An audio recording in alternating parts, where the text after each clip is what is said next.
But one of the things I love about Katharine School, the sense of urgency is so important. So not only is it important that kids are quiet in the hallways, is that we don't have time to waste. Yeah. You know, that's what's so powerful. Like every minute counts. And so we don't, you know, that's as much of a reason to Yes, exactly. keep going, because you're here to learn. And it is our role as adults to take part in moral formation of children. And nowadays, we have abdicated that responsibility, and we have not understood that we are not doing our duty towards children if we are not helping to morally form them. And part of the problem is we don't know what that morality is anymore. It's hard to find teachers. I mean, I've got a process of de-brainwashing that I sort of put them through, and then they do move in terms of changing their minds. Okay, you can't just throw that out there. Like, what do you mean? What do you mean you have a process of what? Thanks, everybody. Thanks for coming. Let's jump right into it. What is the purpose of a K through 12 education? What's the purpose? First of all, great to see everyone. Looking forward to a great discussion.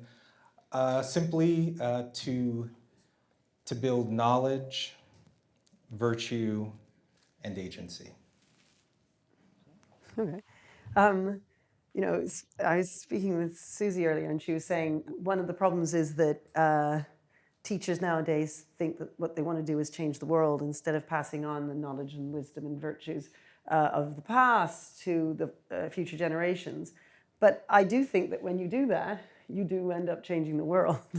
So the key thing is for us to be clear on what those virtues and knowledge are that we can give Yeah, that's over. a good question. So how do you know what virtues to teach? Well, first, you don't randomly pull them out of thin air. There are actually something called cardinal virtues, which are foundational, and our school is organized around courage, justice, temperance, and wisdom. And the word cardinal comes from the Latin root cardo, which means hinge. Right? So all other standards of moral excellence emanate from the four cardinal virtues. So gratitude, optimism, determination, resiliency, persistence, all of those character-based strengths, the core are courage, justice, temperance, and wisdom. So we don't have to create the virtues that, you know, eons of wisdom have already taught us are foundational. Does Michaela predicate on the same virtues? Well, we don't do the cardinal virtues as such, but the thing is, everything that Ian's just said, essentially these are virtues that are Judeo-Christian virtues that we are all very familiar with because we inherit that tradition and we take for granted those virtues. And unfortunately, they're sadly disappearing, certainly in our school system, where quite the opposite is being taught, rather than teaching children agency, a sense of personal responsibility. You need to get your homework done. We're actually telling them that they're victims and that them not doing their homework is someone else's fault, not theirs. Yeah, so that's a good segue. So you have been criticized by many people because for a few things, and let's go over those if that's okay with you. One of the reasons you've been criticized is that you don't teach students that they're victims. You don't tell your students they're victims. Is that criticism true? It's a badge of honor. So each of our cardinal virtues has what we call an I statement. And these are words that our students memorize and say in unison together to have these words have even greater impact. So the I statement for courage is I reject victimhood and boldly persevere even in times of uncertainty and struggle. And I was just in London a month and a half ago at the ARC Forum. I had the entire crowd of 4,000 people recite that I statement. That's courage. fantastic. And it's a goosebump type statement in that setting, but it's also a goosebump statement in a room of 25 of our kids who are hearing from every corner of society how victimized they are, how marginalized they are, how oppressed they are. but they're standing strong in their blazers and their ties, saying, "I reject victimhood." And so it's more than a single statement. It's a statement said as a collective, and how we're going to operate in the world together. And yes, we're criticized for that, because that kind of forward-facing rejection of this idea that you're inherently marginalized cuts at the narrative of those who need to stay in power by sending the narrative of victimhood. Right. Did you want to add to that, or should I just continue with the criticisms of both of you? Yeah, you can continue, Peter. Okay, well then let's levy one that's levied at you quite frequently, if I may.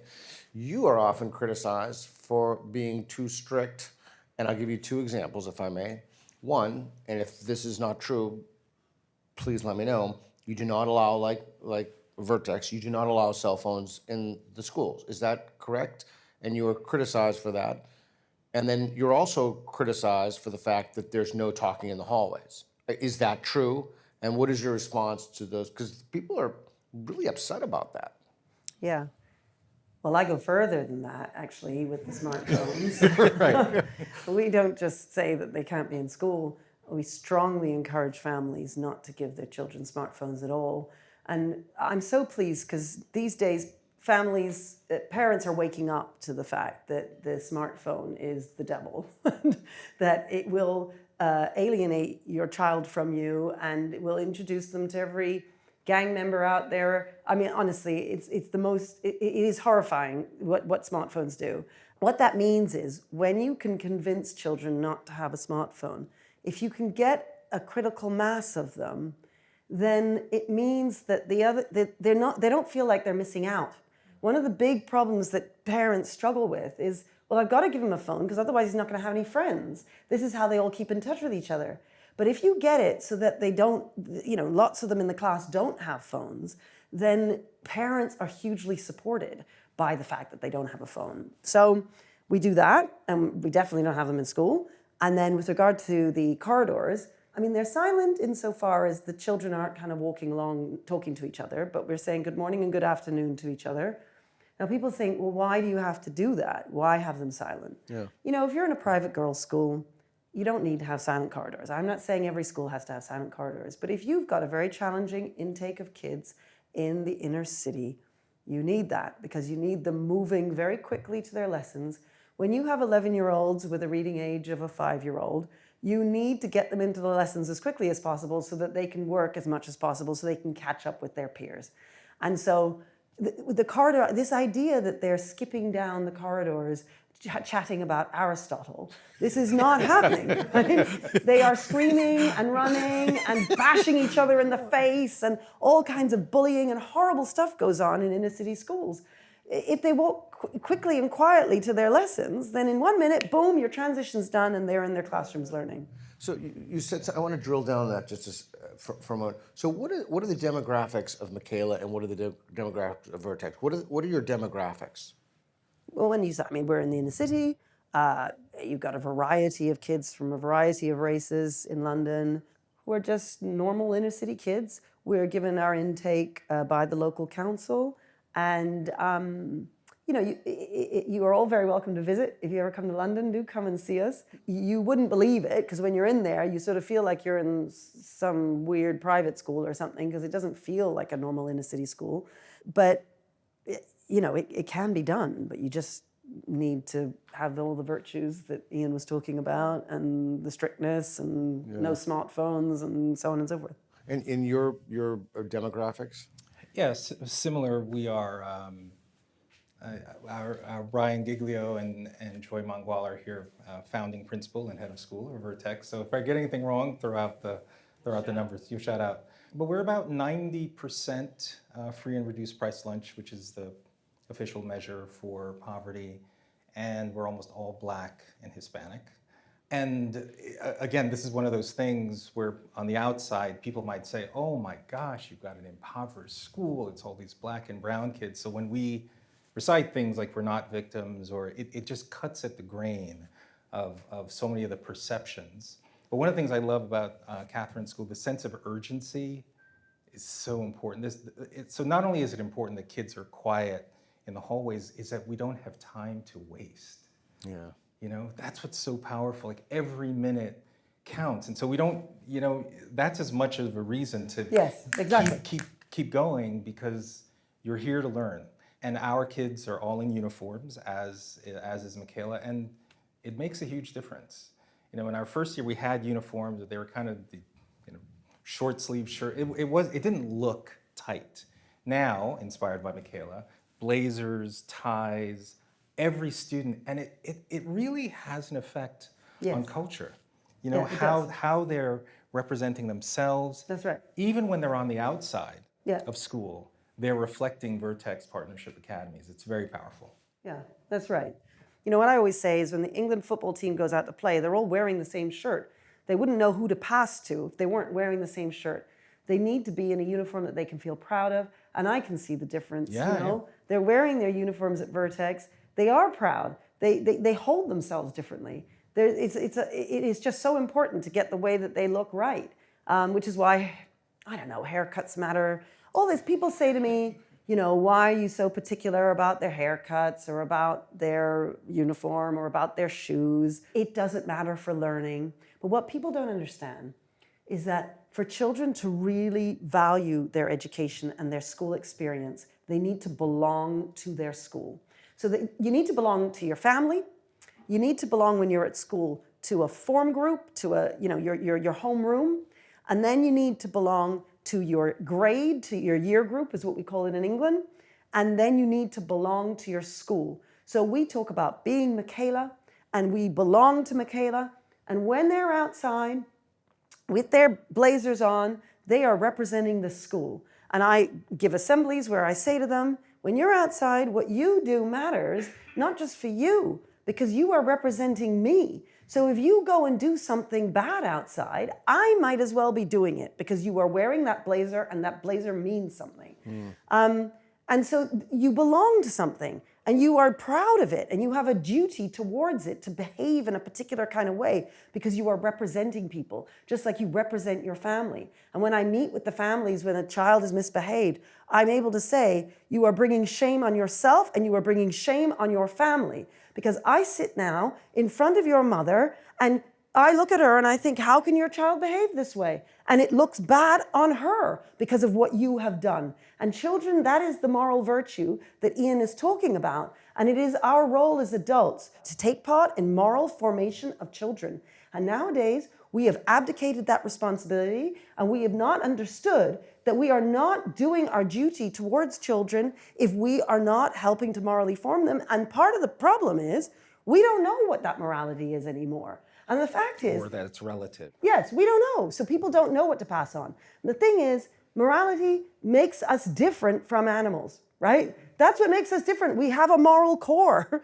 And if we've abandoned morality, then we've abandoned what it is to be human. And that is something that Ian and I, in the inner city, in New York and in London, are fighting for. And by the way, it doesn't only apply to the inner city. The things that that's we're right. talking about could certainly apply in suburbs and wealthy communities. I would actually say this is one of my most striking realizations, that so many of my fellow school leaders are terrified of this topic. We can't teach morals. We can't do. Who are we? Who are we to impose our values? That's right. Onto these children? And it's just, and the thing is, if you have children 8 to 10 hours per day, every day, whether you like it or not, you are in the moral formation business, right? Whether you choose to be deliberate or not, you're in the moral formation business. And if you're choosing to do nothing, guess what? You're still in the moral formation business, but you're leaving a void. And that void is going to be filled with all sorts of, whether it's social media or other forces, who now you've abdicated your ability to shape this young person and shape their mindset. And now you've made them much more susceptible to messages of victimhood and all these other things. So in many ways, this foundational responsibility of schools is kind of the foundational element, almost before you get to the academics, the discipline, but this idea that, you know, virtue matters. morals matter, character-based strengths matter. Yeah, and I love the fact that in the school and in your literature, you use that word virtue. I'd love to bring back the word virtue. I think we should be talking about what is a moral excellence, what is a virtue, why should one have virtues, what's constitutive of a virtue. I'm still lingering in my, well, first of all, what you said just kind of detonated in my brain, so I'm just cognitively recovering from that because I don't see that at all in the school systems we have. I just don't see it. No, well, you do. You just see them doing something else. It's what Ian's just said. So they're teaching them a different code. They're teaching them a code of indulging in victimhood, understanding that your social cachet depends on your status of victimhood. So you want to grab as much of that victimhood as possible to climb up the social ladder, and you'll be more admired. And then they interpret the world. They just see everything through that victimhood lens. Yeah. And the fact of the matter is, people are always astonished by what's happening in the universities. They say, how come our universities are these leftist dens? And the fact is that the kids have already been brainwashed in schools. Correct. And what worries me is that ordinary people do not realize that schools hold the future of any country, okay? The future is the children. I mean, what else is it? Children are everything. But people don't seem to understand that. And the people who do, they say, okay, well, for instance, in the US, let's do some charter schools. Okay, great.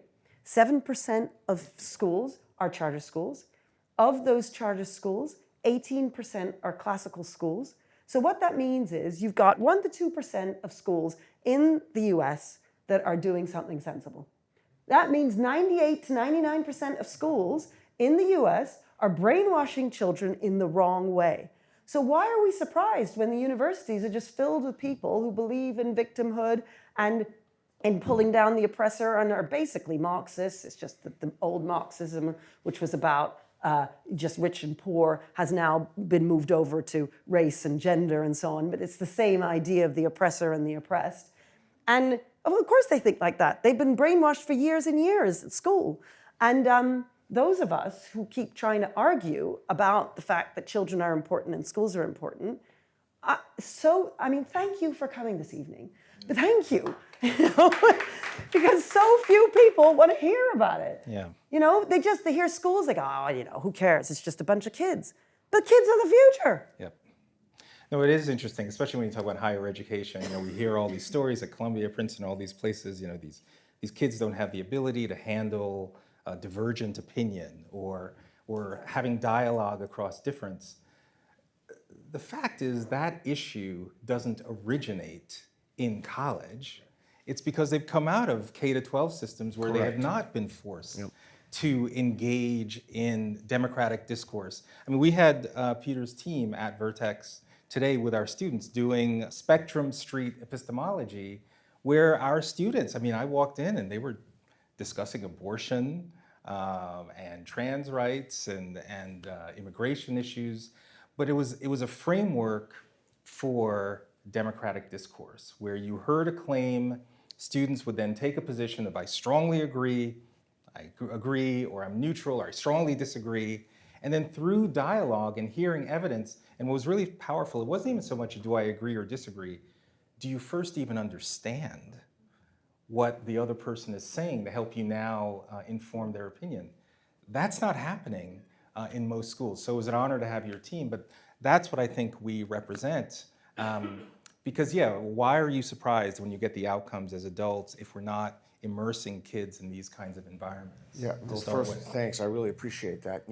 I was thinking about the fact that God, you've just taken so much grief for not having African American.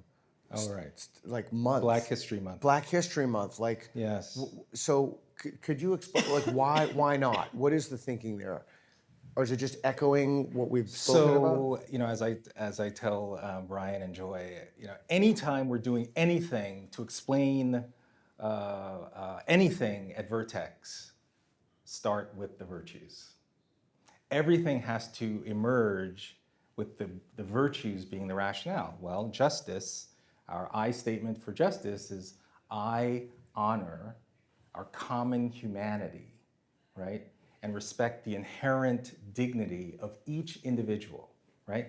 So you're not special, like you don't have inherent dignity because of your race, like because you're black. You don't have inherent dignity because you're trans or you're Hispanic, right?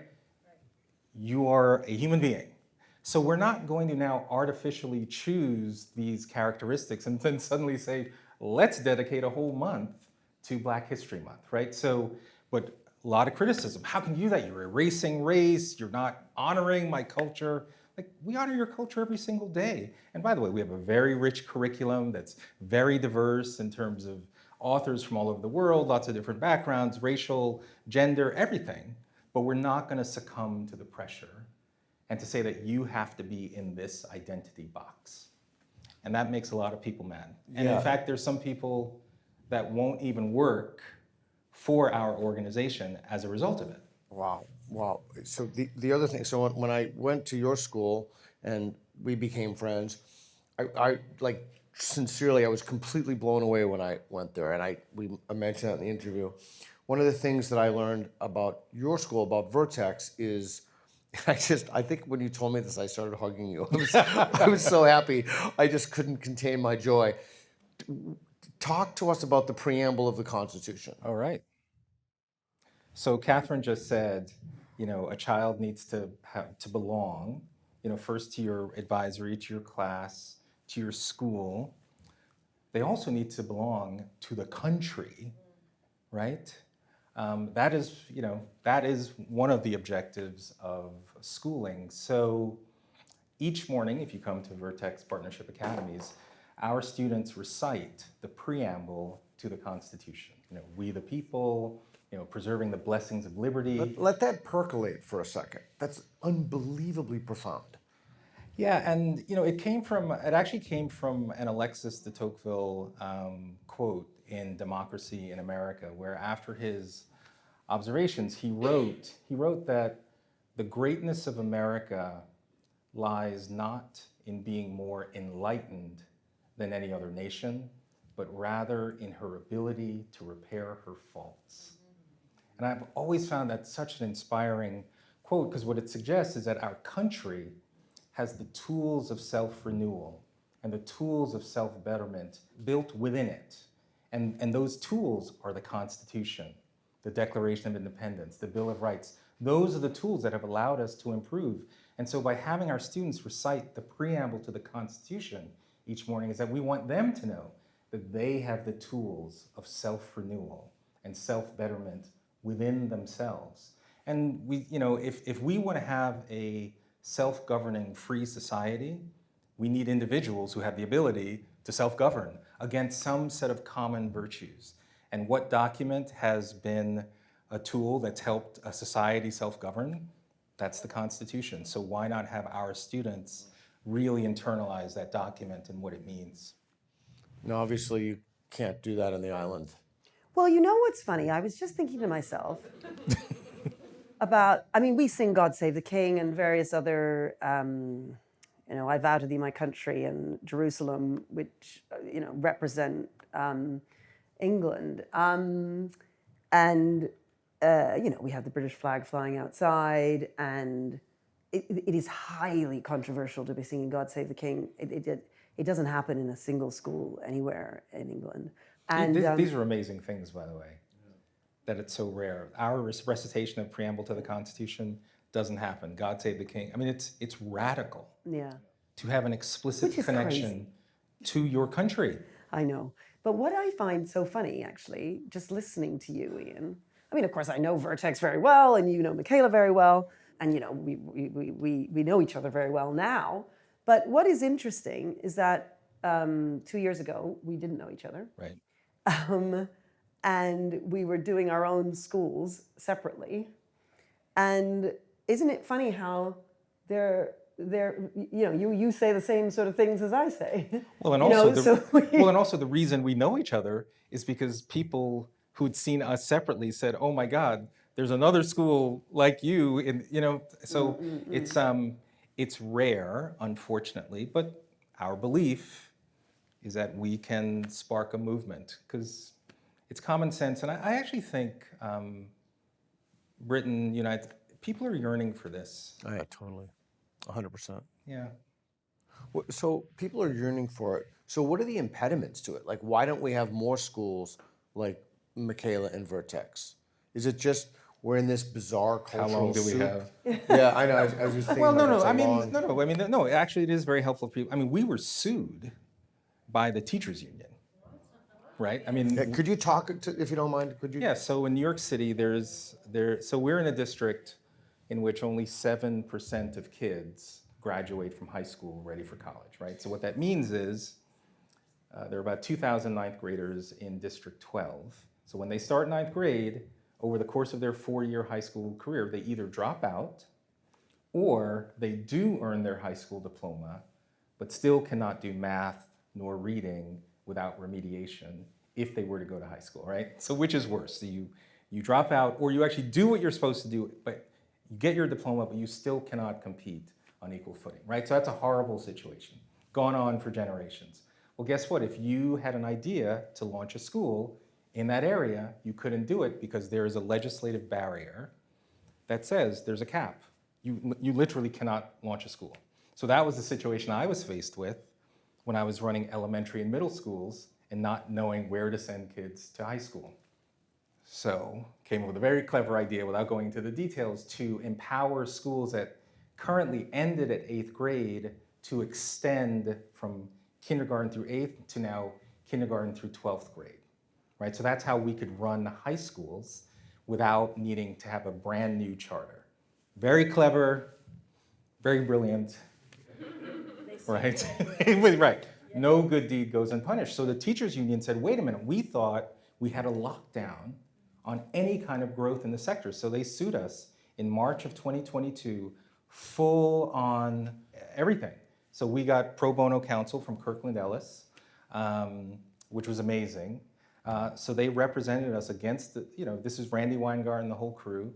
And we were supposed to open on August 22nd of 2022.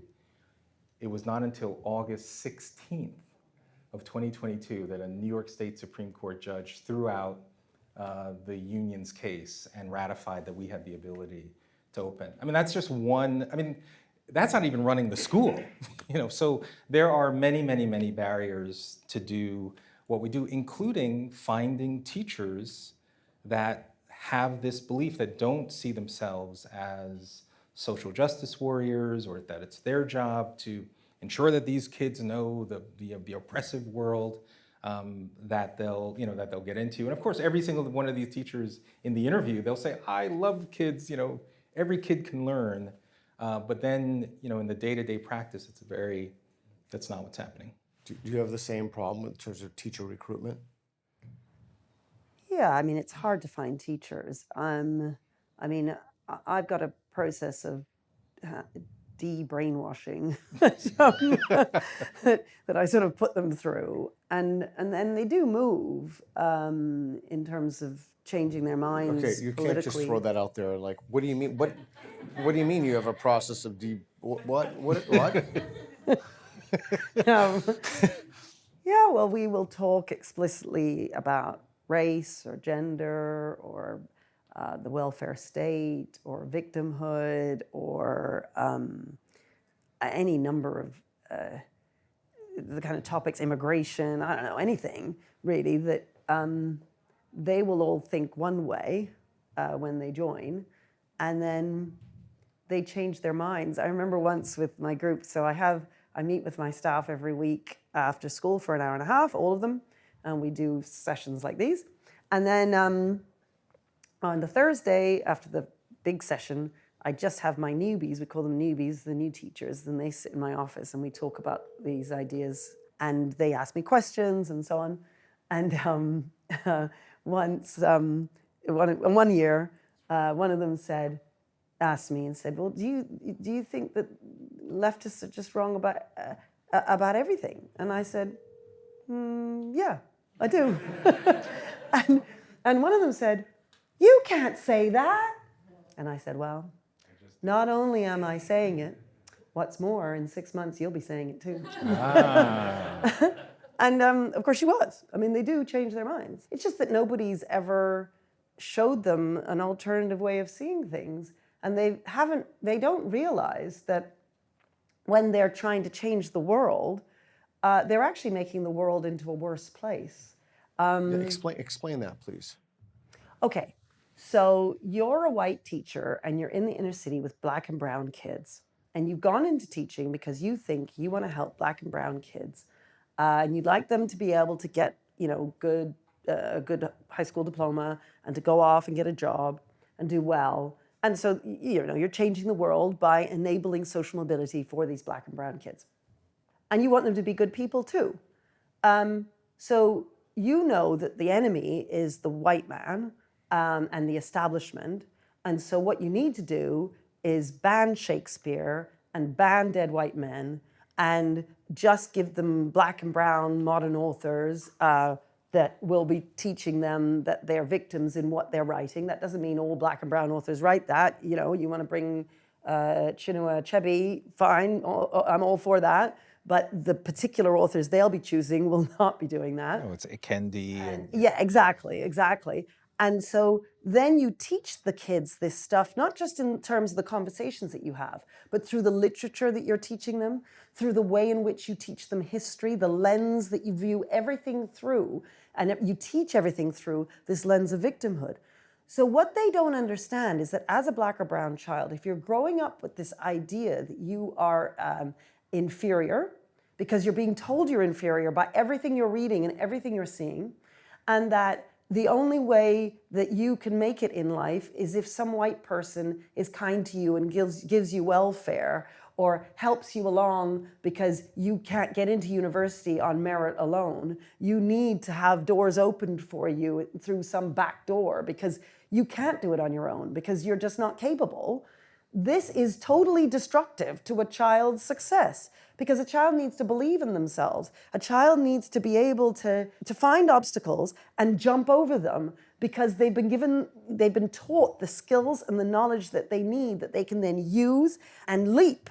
But if instead you are infantilized and patronized by well-meaning white people who think they're doing a good job by doing this, you will end up failing in life. And then those same well-meaning white people then say, well, what we do is we give them welfare and they'll be looked after. Well, I'd rather not give them welfare. I'd rather teach them learn how to read and write and be numerate and make something of themselves so that they can so that they can be successful. And that includes the moral virtues that we were discussing, because it's virtue that allows you to, when it's difficult, you keep going, When it's hard, you dig deep and you find it within yourself. And that, yes, I'm not saying there's no such thing as racism. I'm not saying that you're not going to have obstacles in front of you. Of course you will.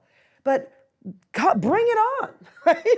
Like that is what we are meant to be doing as adults. And I'm just horrified by the number of us who don't care about the kids. We care more about ourselves because we care about how we feel in that moment, what it makes us look like. We want to be able to go to our dinner parties and say, I'm a really nice person because this is who I vote for. I'm a really nice person because I believe in, patronizing black people. Obviously they don't say that. But that's essentially what they're doing. And within their circles, that's considered to be, that's their social cachet. And they're not helping the kids, they're harming the kids. Because otherwise, they'd be looking at our school and saying, well, look, obviously this is working. These kids are hugely successful. Yeah. This is what we want. So let's multiply these schools. But just like you, we've been blocked at everything we tried to do to try and expand. We tried to create a course for leaders to teach them how to do the same thing that we're doing in our school. That was blocked. We tried to open an elementary school. That was blocked. We tried to open a high school. That was blocked. Everything we tried to do. And now with our far leftist government in power, we're just trying to survive. That's all we're trying to do.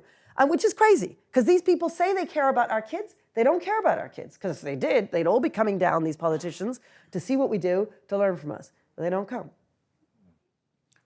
I don't even know where to go after that. Like, wow. Wow, that was, yeah. I have a question. Okay, well, great. What's your question? Can we get a mic on the, thanks. Hi, thanks for your question. What's your question? And So before, my question is, yeah. First of all, thank you all for coming. This is really interesting and so needed. My question is that really the best way to teach children is for parents to model the behavior for them to see. But in so many situations, and it's not even just, poor or disadvantaged kids, this is across the board. There is really bad modeling going on. And so how do you, as school leaders, try to encourage your parents of the kids, to engage in the kind of modeling that's gonna support the education that you're trying to give their kids? Terrific question. Do you want to take that first? Or do you take that first? Yeah, so I do kind of parent assemblies. They come and I give advice about what they should be doing. No smartphone. If you do have a smartphone, shouldn't be in the bedroom. The time that kids should go to sleep. Alarm clock instead of the smartphone to wake them up. How to support with homework. What the expectations should be.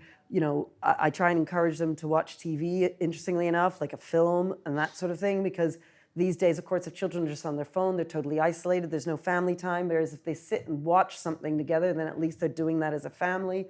Now, I will make the suggestion of board games and so on, but that really is very rare that a family would have a board game. Can I interrupt and say, can I ask, do you make the same suggestions to single parent households? Yeah.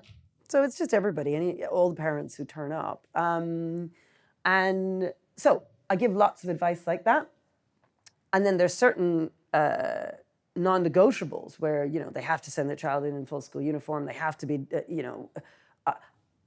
I'm quite, look, I tell them I'm the dragon lady. I'm quite happy to be known by that name.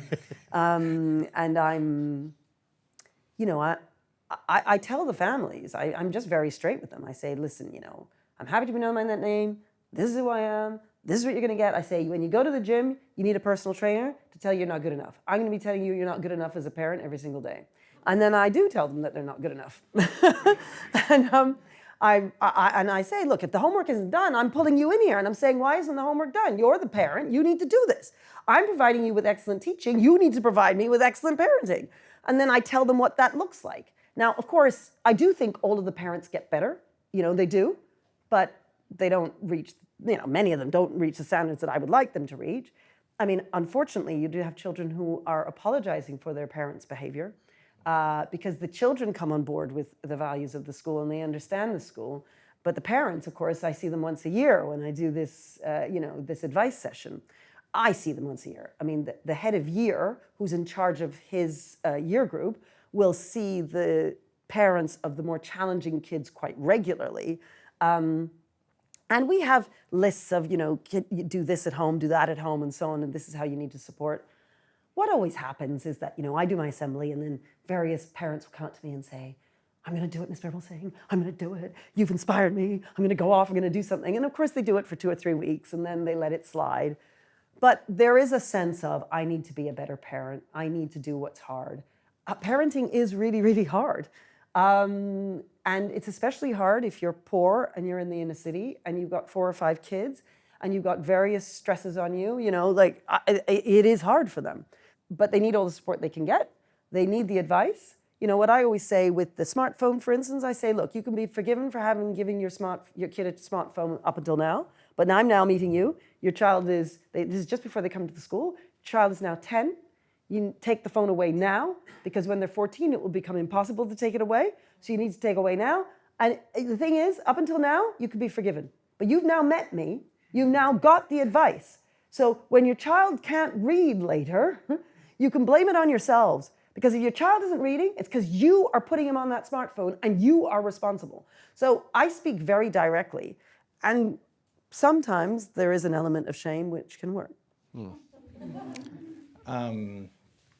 So Katharine is a master at this. And I will confess, I don't think we're as aggressive as what Katharine is describing. And part of the reason is I have far less control over what parents are doing with their kids, although we certainly try to influence on all the things that Katharine just said. But I have far less control over what the parents do versus what we teach our children Exactly. about their own patterns of family formation, right? Like in all of my years of experience, kids that break the cycle of disadvantage, typically, even if they're from a dysfunctional family, have recognized that it's not about the family that they're from, it's about the family that they're on the pathway to form. So that's why in our schools we teach something called the success sequence, which is a fancy title. Anyone ever hear that term? Wow, you people, that's cool. Word is getting out. For those of you who don't know, so simple data, if a young person finishes at least their high school degree, then gets a full-time job of any kind, so they just learn the dignity and discipline of work, and then if they have children, if they get married first, that series of decisions, education, work, marriage, then children, 97% of young people avoid poverty. And the vast majority enter the middle class or beyond. We think that's really important to teach that to our kids. You asked me about criticism, that's yet another criticism we receive. How can you be teaching that to these poor kids? You know, the non-marital birth rate in our community is 85%, right? Wow. So nearly 9 in 10 kids that are born outside of marriage, and here we are teaching the children this is a path of decision making. You know, you're going to shame these kids, you're embarrassing them, you're going to send them home and tell them, Mom, you did something wrong. And the amazing thing is when we have talked to parents about this, because I've tested this idea, the moms primarily who send their kids to our school who didn't follow this series of decisions, and we tell them, we're going to teach your kids about this, they say to me, thank God someone is teaching this content because I wish I had learned it when I was much younger. So that may be one difference. I would love to be doing more on our direct messaging to families, and especially as we get stronger as a school. But what I know I can control is what we teach our kids about their own decision making. I totally agree with you on it's the children you need to get on board with what you, because it's the children who are in your walls, within the four walls every day. They're the ones, and they are the ones who in the end will be masters of their own fate. I mean, that's the other thing that's so funny is that both Ian and I Yes, love Invictus. Invictus. And it really is hilarious how, just across the ocean, we have these schools. So I wrote a book called Agency, and the opening is the poem Invictus. I am the master of my fate. I am the captain of my soul. And what's funny is then Ian came to visit us, and then he saw all our kids reciting Invictus out loud and said, I can't believe it. I can't believe they're all reciting Invictus. Amazing. Yeah. Now, by the way, I love how utterly unapologetic you are. We don't teach Black History Month. Here's why. All right, we have a bunch of questions. But by the way, that's a very important. The thing is, the people who don't believe these things, they can smell weakness, because their whole strategy is to intimidate you into silence. That's the whole game. The whole game is to shut you up so that you're not confident in expressing your idea. That's right, and they get really annoyed my at you gosh. having a voice. They say, how dare you, Katharine Birbalsingh, you need to be quiet. You need to stop talking. Just expressing myself is a problem. On social media, on Twitter, for instance, where I say, I say these sorts of things. And they get very annoyed about it. And they say, what I find fascinating is that there are a number who will say, well, we really respect what Katharine Birbalsingh's achieved with her school, but we entirely reject her politics. And I always think, but the school would not succeed without my politics. What are you talking about? Right. But they just don't understand. They don't understand what makes for a successful school. Let's see if we can do this. We're gonna go just around this way. So we'll go 1, 2, 3. Seems to me that the problem stems from this sense of victimhood and the encouragement of victimhood. People that know me know I believe that that's a defense against envy. The problem then becomes that we live in a world that's unequal. So any particular kid, they're not going to be best at everything. They may not be the best at anything. Either athletics, or how smart they are, how many friends they are, how happy they are, their family, so forth.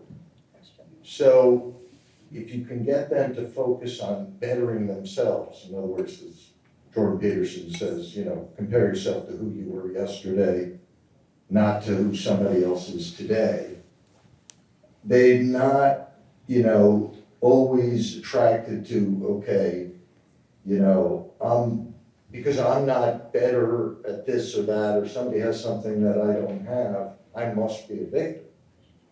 So is there a way to get them to stop, comparing themselves to other kids and kind of accepting the world as it is, which they can always be better, and hopefully they've got some qualities that they do well on and they can grow and develop.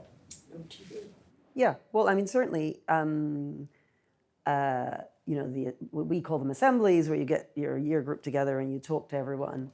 And I do that every day. That expression you just used, for instance, is something that the kids hear all the time, Michaela, about being a better version of yourself today than you were yesterday, and that's what you're trying to do. And that's your ambition, is to make yourself into somebody who is the best person you can be. That you need to create that culture, and once you've got that culture, that's what everybody's striving for. And once you've banned, once victimhood just isn't part of the culture of the school, they just don't think like that anymore. They just don't. They think in the way that kids used to think in 1956 or whatever. You're trying to do well in your various different subjects. You find certain subjects easier than others because you like those. You then eventually specialize in those, and you'll go off to university and study something that's more related. Some people go down the math route, some go down the English route or the science route or whatever. Yeah, I mean, I have to say, I don't find the kids, what you're describing there about them being envious, I just don't see that at all. But I suppose that's our culture. The culture is such that they are. So you've created a culture in which that's minimized, but the current culture, it's elevated. Yeah, outside. So the soil in which envy grows, that's the kind of system that we see, and you're creating something that minimizes a different kind of soil. It just doesn't. I'm trying to extend the metaphor, but it just doesn't grow envy. Yeah, well, we explicitly teach gratitude. So at lunchtime, when they finish lunch, they do what are called appreciations at Michaela, and they have to stand up and in front of 200 kids and teachers, they'll say, I want to thank my dad for waking me up this morning on the count of 2, 1, 2, and then we all clap twice. And then somebody else stands up and says something, I want to thank my teacher for doing blah, blah, blah. And they're also just personal expressions of gratitude all the time. So there isn't really a culture of entitlement. And because it's when you feel entitled that you then feel envy, because it's like, well, I should be having that. That just doesn't exist. You're grateful for what you have, no matter how little it is.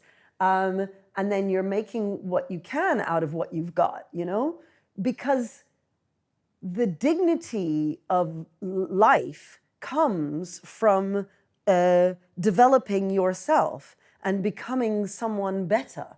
And so our children are seeking dignity. They're not seeking. So I would never stand up in assembly and say, you need to get the best possible grades so that you can go off and become a rich banker. We would never talk about getting grades in order to get great jobs. We don't say that. We talk about finding purpose in life, finding meaning, and living a life of dignity. And when the kids are immersed in that kind of culture, there's just no language, because it's all about gratitude. It's all about, we talk about self-sacrifice. You sacrifice what's important for yourself for the sake of the whole. When you get a detention, you're not just letting yourself down, you're letting the whole form group down, you're letting your form teacher down. When that's the culture, well, nobody would be, envy just doesn't play a part, really. Yeah, and I think I would add to that. So when you said, kids are comparing themselves to others, and you can't stop that. So it's certainly a better version of yourself, but it's not crazy to compare yourself. For example, in sports, all the time, I play a certain position, and that person, and they're really good, right? So it's what you tell yourself is the reason for that gap? Is the gap because the coach likes that person better, or I'm a certain skin color? You know, it's what you tell yourself. But if we can demystify success, right? If we can say, well, that person is at practice, you know, X days a week more than I am, or you try to deconstruct whatever the goal is that you're attempting and move away from the like I'm inherently, the system is rigged against me, right? Because that's the easy place to go, because that takes responsibility off of you. It makes it that it's some, you know, amorphous system or person out there. And so this is where a victim mentality can really bog our kids down. You create all sorts of reasons that impede your own ability to make up for whatever gap you think is being caused by some you know, outside boogeyman. You know, so even something like teaching the success sequence, right? That's just putting information, because you know, there are lots of, for example, the poverty rate amongst Black married couples has been in the single digits for as long as the data has been collected, right? But there are some people, when they think of Black people, they can only think of high poverty, high crime. It's like, well, actually, that's not, I mean, certainly that does exist, but know that there are certain segments of the community that that's not the reality. What's the difference? Well, let me tell you. There are these things that they've done that can help deconstruct success in such a way that young people can say, okay, I got it, that this one characteristic of mine is not determinative. There are other things. Okay, I want to do something. We have 20 minutes. Yes, we are. Okay. We're relaxed. Okay, so what I wanted to do is, I saw a lot of hands, so I try to like to get to, I saw your hand. I try to like to get to all the questions. So if you could ask a question, and then I'll ask. We'll keep it choppy. Brief. So, no, it's cool. I just want to make sure that everybody leaves here who's had a question and be like, I got my question answered. Hi everyone. I want to ask a question that is a continuation of a conversation I started with Ian years ago, and it goes to what both of you spoke about in terms of, you run these awesome schools. Why aren't we replicating them? And I have been elected to a school board in Manhattan, which is the socioeconomically sort of the wealthiest part of Manhattan, the wealthiest part of our city, and so I know the parents of that district really well. And what I always think when I hear amazing school leaders like you guys think is, I'm thrilled that you're providing the schools that you are to the populations you are, but I also know that there is a hunger for those schools in school districts like mine, like reasonably well-off, well-educated, not the private school families of the city, although I think there's a whole different story, but a hunger there as well, but public school families, New York City public school families whose parents are married, who have good jobs, who have advantages. And what I would love to hear from you and know from you is, what would be the stumbling blocks or the objections from either of you, if you have them, to creating your schools to serve a different population with the long-term goal of creating more schools all over? Because I think, and that's the question, but I'll just say the reason for it is that the populations you serve now have wonderfully gotten their kids into your great schools, but they aren't always the best advocates for expansion. Yep. Whereas pushing upper class, middle class parents and Asian parents and Black parents of all colors who are somewhat more entitled, say, are sometimes good advocates. They're like, oh, wait a second, that kid who lives next to me is getting that awesome cardinal virtue education of Ian's. I want that for my kid. And those are the parents who will go talk to who will fight, who will go to court, who will do it. And so part of me thinks, what the two of you do is so amazing. I'd love to see more of it. And what are the sort of political leverage points, the hinges that you were talking about, Ian, to expand the awesomeness that you do? And could you give him the mic? Yes. I'll be getting it. So first of all, Maud Marin running for district attorney. Every person in this room should be voting. Well, first let's get you on the ballot, because Alvin Bragg is trying to keep Maud Marin off of the ballot. You talk about what are the barriers. This is one.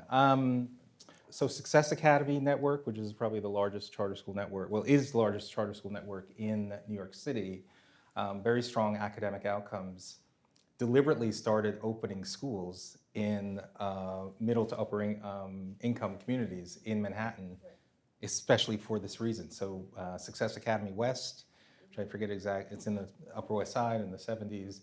And it has actually occurred where she has, Eva Moskowitz, who runs the network, is a master at parent mobilization. And so she's actually leveraged in Albany, getting parents of all backgrounds to advocate for greater choice. We're now all running into the buzzsaw of a legislature that is just not having, so yes. I would say though, when you asked earlier about what we do with parents, we have, whenever we faced an existential threat as a sector, so for example, when Bill de Blasio was running for mayor in New York City, remember the dark days?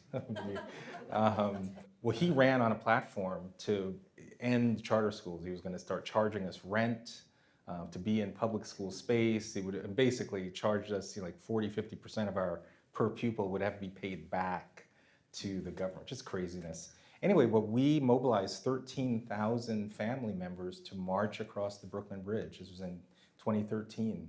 And these were all pretty much voters that voted, Democrat, voted for de Blasio. And they said, just all we want is our kids to have an equal shot at a good education.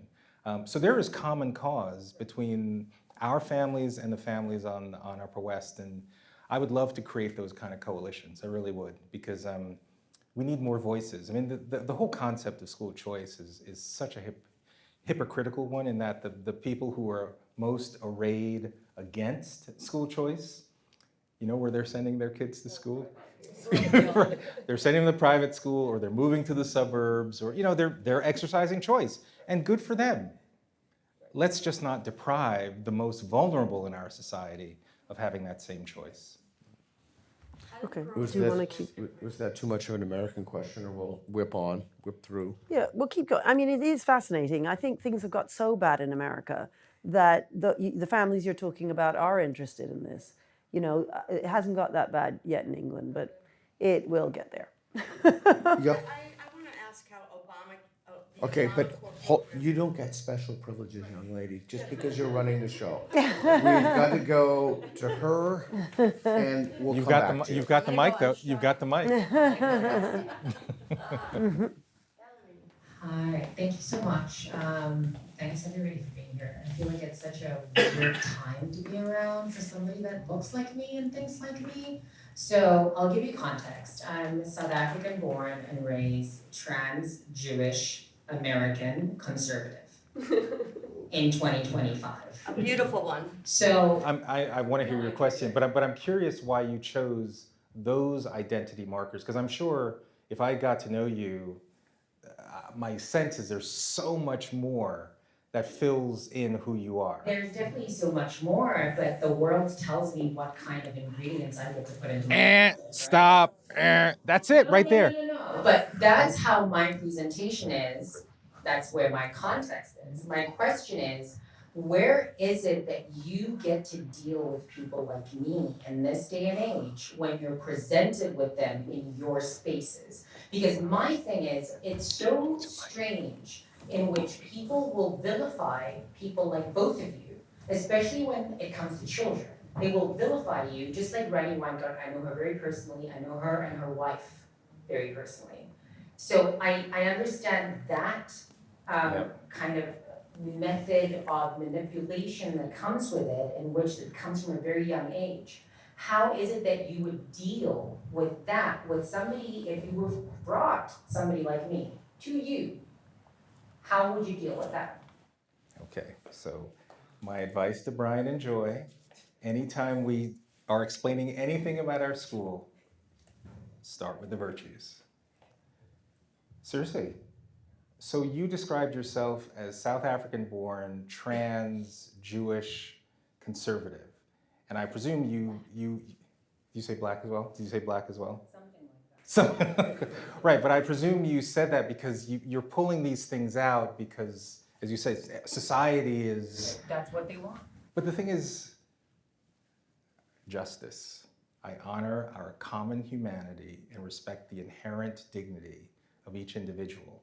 So you just said when you encounter someone like me, well, Who's someone like you? You're Yeah. just a person, another person in the. yeah, and Say but it to the worthy mic. of, I was very deliberate in how I asked that. Like, you made a whole bunch of assumptions about him. No, it wasn't an assumption. I was very deliberate in how I asked the question. yeah.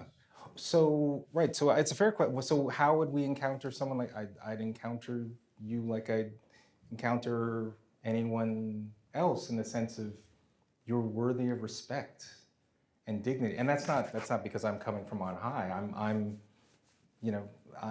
with you. We're equal. We're equal in worth and dignity, and as we get to know each other, I'm sure there'd be lots of characteristics. Like, you were South African born. I've been to South Africa twice in my life. It's one of those beautiful places, and I dated a South African woman for years. And so there's tons of things I'd love to ask you about. I didn't know that, Ian. Yes, I did. Right. Yeah, well, yeah. So yeah, it's hard for me to have because what's interesting about that question is if you expect, if your expectation was that I would have a unique answer for you, that means I'd have to have a unique answer for every single person that I meet because I'm sizing them up based on these identity boxes. And honestly, we are trying to fight very much against that kind of presumption because we don't want those presumptions to be placed on us. Yeah. All right. Is that Yeah, I helpful? mean- No, is that helpful? All right, hold on, because you don't have a mic. Hold on. So I just want to take the temperature room. Who wants to ask a question? Raise your hand. One. Be careful of the raising your hand like that. That got another person in big trouble. All right, let her just finish the. Could you hand the mic back? It wasn't, I was very deliberate in how I gave you the laundry list and then asked the question. Because you answered it exactly how I view every single human being and how I view the world. It's just that for somebody like me, that's the expectation, is to present myself as a laundry list and then wait for a gotcha moment constantly. So that's why I said I'm very deliberate in how I presented myself in context and then asked the question the way that I did. But what I don't understand, like somebody like you, how many trans South African born Jewish black females are there out there? Is there like a group of you who are the someones like you? Because I've never met anyone I like haven't you either. before in that way with that laundry list. So someone like you, I don't know who are the someones. I mean, just like I don't know, this gentleman here will tell me things about himself. He'll have a list of things. I don't know. He's Joe, I mean, I like everybody. All these people here. Who knows what their list is? Who cares? Especially Reed. And no one cares. I went to a Nobody private knows. school. I was in uniform. I grew up on all the foundations in which you've described tonight is what I grew up on. That is how I view the world. It is just so strange that it's something that's put upon me. That's why I asked it that way. If you're presented with someone that's like, hi, great, laundry list, child, deal, what? But what do you mean deal? I don't I'll even give you. know what So that you means. comment, and then we're going to keep going on. Yeah. Right. Yes. All right. Go on. Yeah. Did you Keep want to going. comment on that? No, I don't really understand. I said, well, what is your opinion on things? What do you disagree with in what I'm saying? And then we would have a discussion about whatever it is you disagreed about. But you could disagree with about it just as anybody else in this room might disagree. He needs a mic. Oh yeah, here. No, I mean, I actually hear what you're saying, which is that what you're describing is the burden that society, I'm interpreting, is that you're saying you have to present yourself because society as currently constructed is placing these values, particularly around race, sexuality, gender, right? And so you feel that that's what you've got to come strong with because it's almost like you have to prepare yourself for the, right? That's a heavy burden. And what we're trying to do is relieve our students from carrying around that burden. There are people who go through life thinking everything is through the prism of race, for example. Everything. There's walking on the street. Wait, did you just rub by me because I'm a black man? You know, and I mean the mental. I mean, I hate to use the word trauma because it's overused in our society, but I think that's what you're describing, and it's a long road for us to go down. But that is what we're trying to relieve our kids of that burden. All right, let's go to the next question. I saw you had a hand. Thank you so much for your thoughtful comments.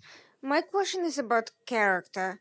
Obviously, the virtues and the general upbringing that your schools provide contribute to shaping good characters in the individuals. And this is the one thing that people can control. They may not always control socioeconomic conditions. To the question about envy, the one thing they can control is their own reaction, their own response, and their own moral reasoning.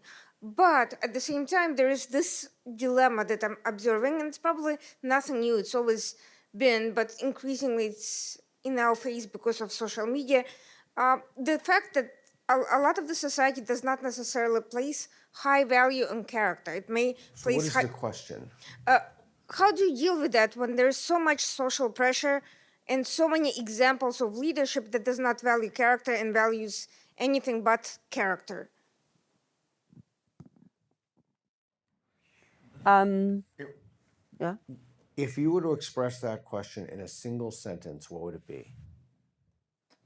How do you teach students about the importance of having high moral character when morality is Got not it. particularly well valued in leadership circles even? You immerse them in a culture that does value morality. And you live it too. Yeah, so the teachers are good role models, but you're constantly narrating it. What you're trying to do is instill habits in children. I think people often misunderstand. They think that you have a conversation with a child and that you will rationally convince him to do X over Y. That's sort of implicit in what you're saying there, in the sense of, well, but how do you convince them?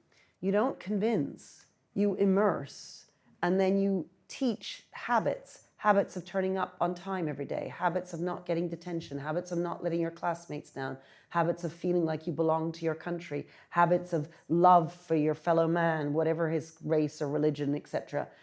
Habits of sacrificing what's important to you for the sake of the whole. These are just habits that happen over and over on a daily basis. Then it just becomes part of who they are eventually.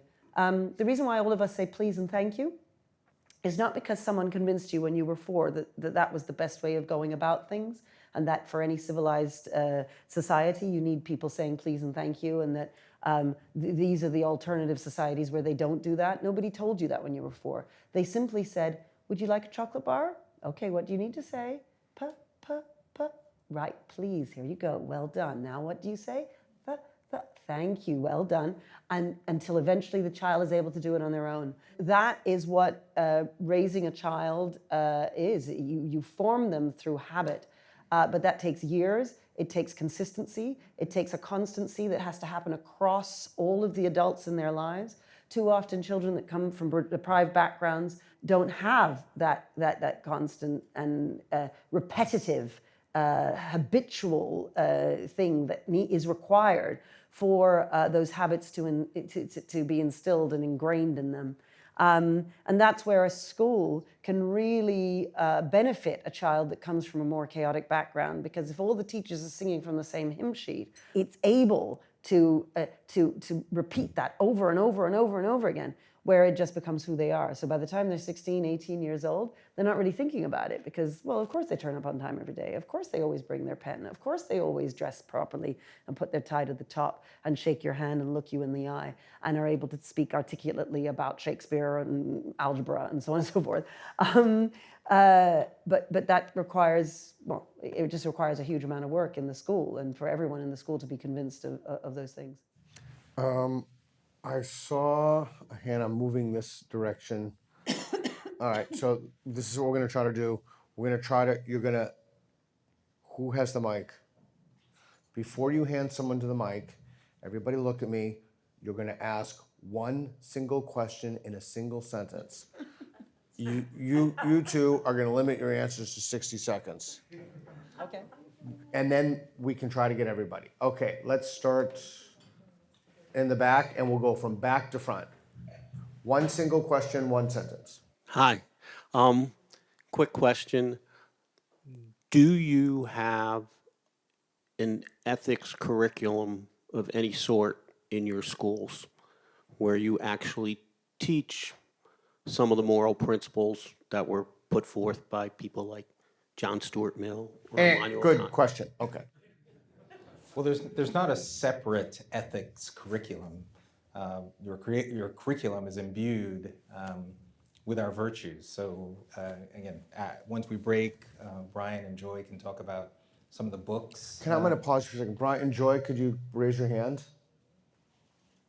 So if you wanted a more granular, you can ask Brian and Joy. Thanks. Sorry. Yeah, because I don't know how many seconds I have left, but the literature that you choose, like for example, Invictus, we didn't just choose Invictus as a random poem, but if you learn about Invictus and the author, the poet William Ernest Henley, and you read about the conditions he was experiencing to write this poem about overcoming enormous adversity, and yet at the end, I am the master of my fate. I am the captain of my soul. You can't but help learn or impart the wisdom of courage and just perseverance. So it's important actually, these ethics or character-based strength, it's not some random thing on the side. It's imbued in everything that you do. Okay, great. Next question. One sentence, please. So like what is the way to come across and identify teachers who actually really recognize and revere what education really is, as opposed to a lot of the people that make up these teachers' unions who actually would rather, you know what they do. Right.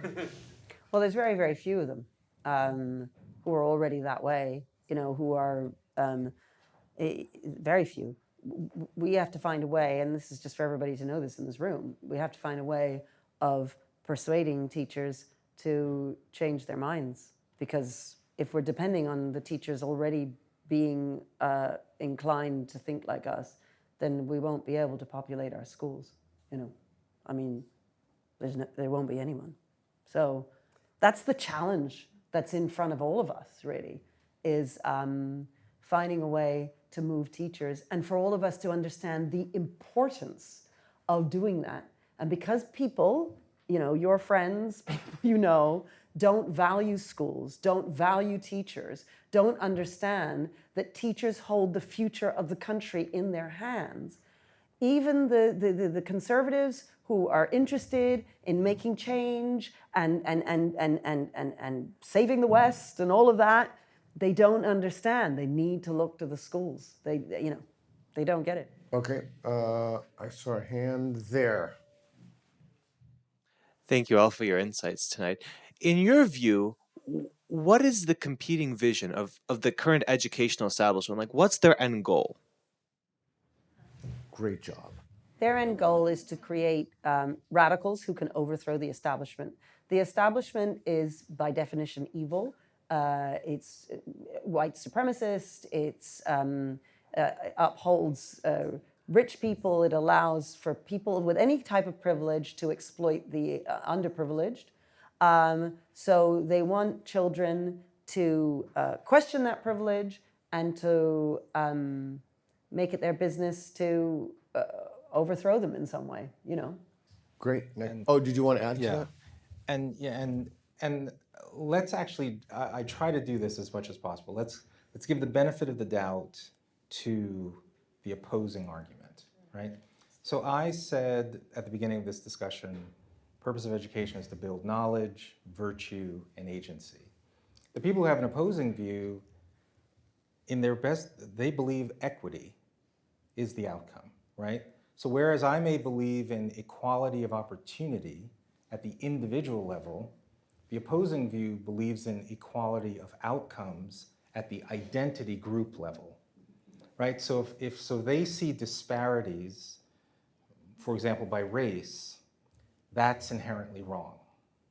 That in their worldview, and the only way to remedy that problem is to create equity, regardless of how you get there, right? So if that means if I have to diminish standards so that I erase any disparities, then I've achieved the goal of equity.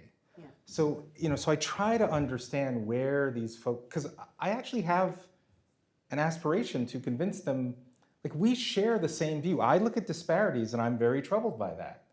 But my solution set is different. And I think we have to get better at engaging the other side, I'll call it, to try and come to, like, I hear you. We actually agree that there is an issue that we need to work together to solve, but how you're constructing your solution is not going to get to where we want to go. Yeah, although I do think you're being a bit too generous there. Just because the point is, our school evidently is doing exactly that, is enabling, by giving them equality of opportunity, is enabling social mobility, is allowing these Black and brown kids to make these huge successes of their lives, and they are not celebrated for it.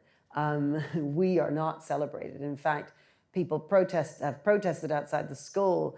They've done everything they can to shut us down. They've blocked us in terms of expanding. You'd think that they'd be trying to multiply us all over the place. They're not doing that. So it's true everything you say, of course. They're saying equity instead of equality of opportunity. Ultimately, what they can't stand is they genuinely believe that brown and Black kids cannot achieve. They don't think they can.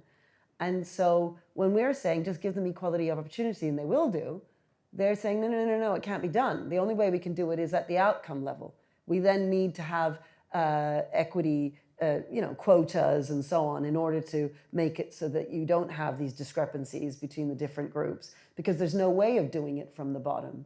And then what happens is schools like ours come along and show that it is possible. And that makes them very angry, because then that means the initial position of this is impossible to do is blown out of the water. So, I mean, to be honest, I think we need to start with their initial assumption. Why can't Black and brown kids do this? Why can't they? Why do you think that they can't read Shakespeare? I just don't understand it. But they genuinely think that. Yeah. By the way, this is where I always insert what I think is a very important point, which is that in the United States, there's something called the National Assessment for Educational Progress. The nation's report card, it's given every 2 years. In the entire history of the National Assessment for Educational Progress, there has never been a year in which a majority of white students are reading at grade level. So even that, there is this mindset we're constantly putting in the context of failure, Black and brown kids. There are lots of Black and brown kids who are doing just fine. If they have access to a great school, if they're in a strong family, oftentimes access to a great faith community. And there are lots of white kids that are not doing well, right? Because they don't have access to a school of choice. Often they're coming from struggling families, So even this conversation, we have to deconstruct even our narratives of how we frame this problem. Okay, I saw a bunch of questions. Right there, this young man with his hands up. Your goal is to ask your question and not parsimoniously, not one word more than you need. If your two schools were merged under one constitution or Bill of Rights, what would be the similarities and differences that would have to be resolved for that to work? I don't think there are any, really. I mean, there's small differences, but I mean, we have silent corridors, Vertex doesn't. I mean, there's some small differences, but I mean, that's what was so unbelievable, meeting Ian. We didn't know each other, right? And we set up these two schools completely, and that's what's so fascinating, because then you got to think, well, why is it? Why have we set up the exact same schools, even though we're separated by an ocean? And that is because of our Judeo-Christian heritage, right? And we are tapping into those same sets of virtues, the same ways of life, the same literature, the same artists, the same historians, it's the same stuff. And that is what makes for a culture. And it's something that we have forgotten in our respective countries. We have forgotten what makes us British, what makes you American, and we've been made to feel ashamed of it. And it's a terrible thing, because the West is the most, I mean, just how lucky are we to be in the West, right? How lucky are we? And we should be celebrating it.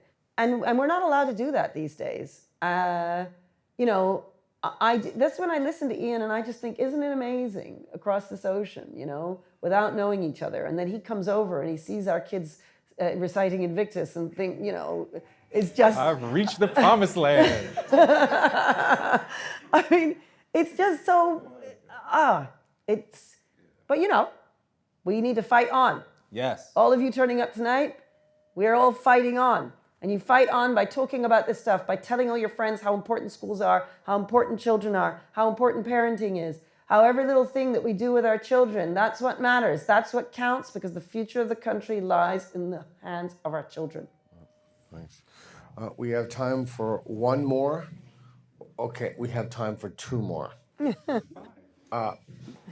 My crew has to start packing down. We have to start packing down.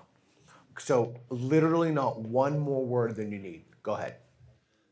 There are winds shifting in this country, but there's a big tide that's been coming at us for a few decades. Is there hope? Yes. Yeah, you know the thing from my point of view abroad? I couldn't believe how, I just thought there was no way DEI was here forever, etc. And then Trump got into power, and then suddenly all these businesses and everyone just started abandoning DEI. And I thought, how on earth? It was unbelievable. The speed. I mean, I couldn't believe it. And you know, it talks to inside, nobody really believed in it. Totally. Nobody thought it. And it just shows how we are such social animals, and we're so desperate to make sure that we're part of the group, and that we are liked, and that we don't lose our friends, and so on.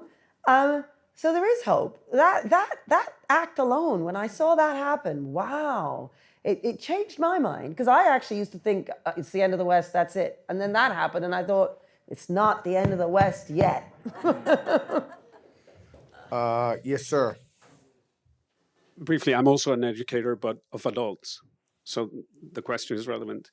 How do you re-educate American adults and compel them to embrace courage, reject self-censorship, and get them to engage in the type of impossible conversations that we need to have in order to find the solutions to our societal problems? I think someone wrote a book about Yes, that. you did. Well, I tried to embody it in my answer to the question earlier, which is, you know, how do you deal with the opposition? First, I try to actually listen. And do I understand it? And can I place some value on why they might think, I forget the term you just used, but why they might think the way that they do, and try to engage on that level. The reason I love the SSE today at Vertex was that the goal wasn't necessarily, I'm going to change your answer, but first, do I even understand it? Because so often we're just passing by each other. You know, we're either dismissing ideas, or we're just not even entertaining that there's any kernel of truth in what your quote-unquote opponent is saying. So this concept of intellectual humility, I think, is very important. You know, you could actually be wrong, versus just assuming your opponent is fully wrong. So that's where I think we have to start. Yeah, and I think what Peter just said, you know, he was talking about his book. I mean, the street epistemology stuff is really powerful in getting people to just think, oh, well, I don't have to jump to the other side, but I just love the slightly agree, strongly agree, that whole stepped way of thinking, that people can change their minds ever so slightly. I love that.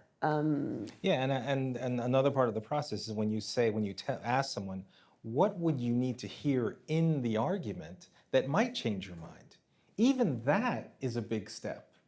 You know, because many of us now are in these echo chambers where you're never hearing even an iota of a potential different point of view. Yeah, thanks. I want to do something a little different in closing. This is what's amazing. This is like Nixon going to China. This is what's great about being an atheist. It's like I can ask people to do stuff and be like, oh, well, he asked them to do it. Must be pretty cool. I'd like you, if you've memorized them, I'd like us all to recite the virtues. I would like you to state the virtues, and I would like us all, if you're comfortable with this, to restate the virtues. And this is what the kids learn in school. So, wow. Okay. So transport yourself. Actually, not that far away. It's about 8 miles from here.